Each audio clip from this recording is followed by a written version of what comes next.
Genuinity എത്രയുണ്ട്? അല്ല, ഏത് വോട്ടിങ്ങിനെ കുറിച്ച് ജെനുവിനിറ്റി അഖിൽമാരാര് പറഞ്ഞതാണ് ഏറ്റവും വലിയ കോമഡി. ഫിനാലെ വരെ വോട്ടിംഗ് ഫേക്ക് ആയിരുന്നു, ഫിനാലെ ഓക്കെ ആയിരുന്നു, കാരണം പുള്ളി വിന്നറാണല്ലോ.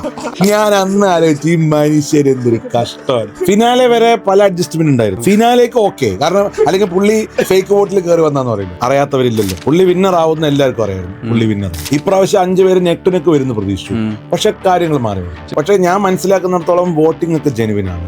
വോട്ടിങ്ങിൽ വോട്ട് ചെയ്യപ്പെടുന്ന ആളുകൾക്ക് ജെനുവിനിറ്റി ഉണ്ടോ എന്നുള്ളത് അറിയില്ല, പക്ഷെ റിസീവ് ചെയ്യുന്നതിന്റെ ജെനുവിനാണ്. അല്ലാതെ ഇപ്പൊ ഞാൻ പറയുന്നത് നിങ്ങൾക്ക് ചെയ്യാവുന്ന കാര്യം എന്താ, നന്നായി കണ്ടന്റ് കൊടുക്കുന്ന ഒരാൾ ഔട്ട് ആവാൻ പോകുന്നുണ്ടെങ്കിൽ ആ ആഴ്ച എലിമിനേഷൻ നീക്കാൻ പറ്റും. കാരണം ഇപ്പൊ അവര് പറയുന്ന അവരെ പൂർണ്ണമായിട്ട് എനിക്ക് പിന്താങ്ങാനൊന്നും പറ്റില്ല. പക്ഷെ ഞാൻ ചോദിക്കുന്നത് ഇവിടെ ഫിനാലേക്കെല്ലാം വന്നിരിക്കുന്നത് കറക്റ്റ് വിന്നേഴ്സ് അല്ലേ? ദിൽഷ പ്രസന്നൻ, ഞാൻ ഈ 2 പേരെടുത്ത് ദിൽഷ നിൽക്കുന്ന ഒരു സ്റ്റൈൽ കണ്ടപ്പോൾ ഞാൻ ഏതാണ്ട് 70ാമത്തെ ദിവസം പ്രവചിച്ചിരുന്നു ദിൽഷ പ്രസന്നൻ വിന്നറാവും. കറക്റ്റ് ആയിരുന്നു, ദിൽഷ പ്രസന്നൻ തന്നെയാണ് വിന്നർ, ജെനുവിനാണ്.